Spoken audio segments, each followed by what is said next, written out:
Pizza লাভাররা কোথায়? সবাই সারা দেন। আমার মতো কে কে পিজা খেতে পছন্দ করেন? সপ্তাহে অন্তত 2 দিন পিজা বানাতে হয় আমাকে, কারণ আমি একা না, আমার বাচ্চারাও পছন্দ করে আর পরিবারের সবাই। এই পিজাটাই যদি আমি বাইরে থেকে কিনে আনি মিনিমাম 1200 টাকা নিবে, আর এই পিজা তৈরি করতে মাত্র খরচ হবে 100 টাকা। চলুন আপনাদেরকে দেখিয়ে দিই 100 টাকা খরচ করে কিভাবে একদম পিজা, বড় বড় শপের পিজাকে হার মানিয়ে নিজের ঘরে এরকম লোভনীয় পিজা তৈরি করতে পারবেন।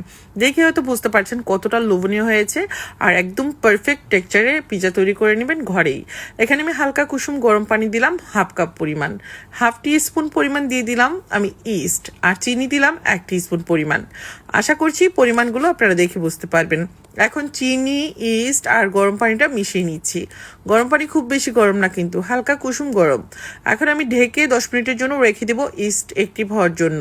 পিজা বানানোর ক্ষেত্রে এই বিষয়টা খুবই ইম্পর্টেন্ট, ইস্টটাকে অ্যাক্টিভ করে নিতে হবে। দেখুন ইস্ট কিন্তু ফুলে উপরে চলে আসছে।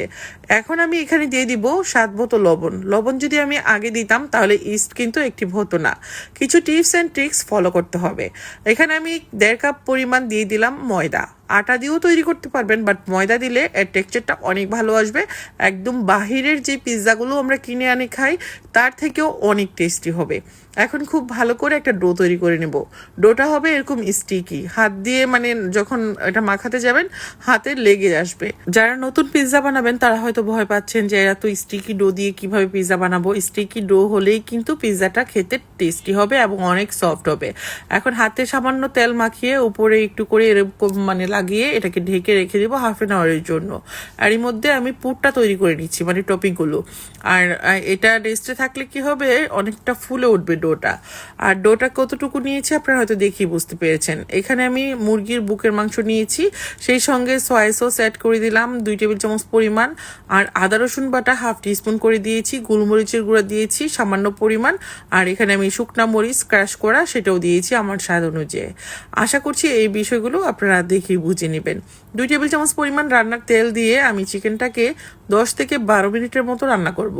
মাংসের টুকরাগুলো যেহেতু ছোট ছোট তাই কিন্তু এর বেশি সময় লাগবে না। এই তো আমার চিকেন কিন্তু রান্না করা হয়ে গেছে। এরকম করে চিকেন রান্না করে আপনি ডিপ ফ্রিজেও রেখে দিতে পারেন, যখন ইচ্ছে নামিয়ে পিৎজা বানাতে পারেন। আর এদিক থেকে আমি 2টা সসেস দিয়ে দিচ্ছি, এটা অপশনাল, আপনাদের পছন্দ মতো আপনারা যে কোনো টপিং দিতে পারেন বা আপনাদের পছন্দ মতো সবজিও দিতে পারেন। আমি একটু পেঁয়াজ আর একটু ক্যাপসিকাম কেটে রেডি করে নিলাম। আর এই তো আমার ডো দেখুন একদম অ্যাক্টিভ হয়ে গেছে, একদম এরকমই হবে। আর এরকম না হলে কিন্তু পিৎজার যে রুটিটা সেটা কিন্তু সফট হবে না।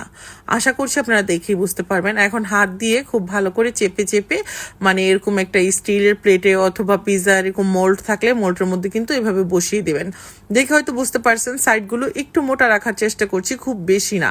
আর পিৎজার রুটি কিন্তু খুব বেশি মোটা হলে খেতে ভালো লাগে না। পিৎজার রুটিটা পাতলা হতে হবে। যখন আমি এটাকে চুলায় বেক করব তখন কিন্তু এটা অনেকটাই ফুলে উঠবে। আমি একটা কাঁটা চামচ দিয়ে খুঁচিয়ে দিলাম, এতে করে খুব বেশি ফুলে উঠবে না। এখানে আমি সস অ্যাড করে দিলাম। আর পিৎজা সস কিভাবে বানাতে হয় আপনারা কিন্তু সস দিয়ে দেখে নেবেন, অথবা আপনারা চাইলে কিন্তু টমেটো সসও দিতে পারেন। সস দেওয়ার পর দিয়ে দিলাম কিছুটা চিজ, তারপর দিয়ে দিলাম এখানে আমি যে চিকেনটা রান্না করেছি সেটা, আর এখন সসেসগুলো দিয়ে দিচ্ছি। আর সসেসগুলো তো আগে থেকেই সিদ্ধ করা থাকে, তো এখন এভাবে করেই পিৎজাটাকে সাজিয়ে নিব। উপর থেকে একটু পেঁয়াজ দিয়ে দিয়েছি, পেঁয়াজটা আমি রিং করে কেটে নিয়েছি। আর দিয়ে দিচ্ছি কিছু ক্যাপসিকাম। আর বেশি কিছু দেওয়া লাগবে না, আপনারা যদি চান আপনাদের পছন্দ মতো আরো কিছু ভেজিটেবল এখানে অ্যাড করতে পারেন। তবে আমার এরকমই ভালো লাগে, আর বেশি কিছু ভালো লাগে না। একটু অরিগানো দিয়ে দিচ্ছি, অরিগানো দিলে টেস্টটা ভালো আসে। দিয়ে দিলাম একটু পাপরিকা। এই তো এগুলো যে কোনো সুপার শপে পেয়ে যাবেন। এর এগুলো দিলে পিৎজার যে অরিজিনাল টেস্ট আমরা দোকান থেকে কিনে আনি সেই টেস্টটা কিন্তু এখানে পাবেন। চেষ্টা করবেন এগুলো দিতে। আমি আগে থেকে একটা এরকম সিলভারের হাঁড়ি তাওয়ার উপর বসিয়ে গরম করে নিয়েছি, প্রিহিটেড করে নিয়েছি। ভিতরে দিয়ে দিলাম কিছু কাগজ, তারপর একটা স্ট্রেনার দিয়ে এরকম একটা বাটি বসিয়ে দিলাম। এটা দিলে হবে কি সুন্দরভাবে উপর এবং নিচ থেকে এটা তাপটা লাগবে। এখন আমি হাফ অ্যান আওয়ারের জন্য এটাকে বেক করে নিব মিডিয়াম টু লো হিটে। তা এখন কিন্তু দেখে হয়তো বুঝতে পারছেন, একটু পরপর এসে চেক করে নিব। তো মাশাল্লাহ আমার পিৎজা কিন্তু হয়ে গেছে। এখন চলুন খুলে আপনাদেরকে দেখিয়ে দিই কতটা লোভনীয় হয়েছে। এরকম করে কিন্তু ঘরেই তৈরি করা যায়, বাইরে থেকে কিনে আনার কি দরকার এত টাকা খরচ করে। আর বাচ্চারা যেহেতু পছন্দ করে, নিজেরও খেতে ইচ্ছে করে, তখন কিন্তু মানে দেখা যায় অনেক সময় হাতে টাকা থাকে না, তখন খেতে ইচ্ছে করলেও খাওয়া যায় না। তো অল্প খরচে আমরা চাইলেই কিন্তু ঘরে তৈরি করতে পারি।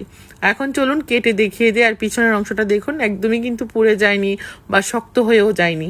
কেমন লাগছে আজকে রেসিপি কমেন্ট করে জানাবেন। ভালো লাগলে বেশি বেশি করে শেয়ার করে দিবেন। আপনাদের একটা শেয়ার আমার জন্য অনেক উপকারী, কারণ অনেক আপুরাই আছে যে ঘরে তৈরি করতে চায়, মানে অনেক সহজ নাস্তাগুলোকে কঠিন মনে করে, তারা কিন্তু দেখে নিতে পারবে।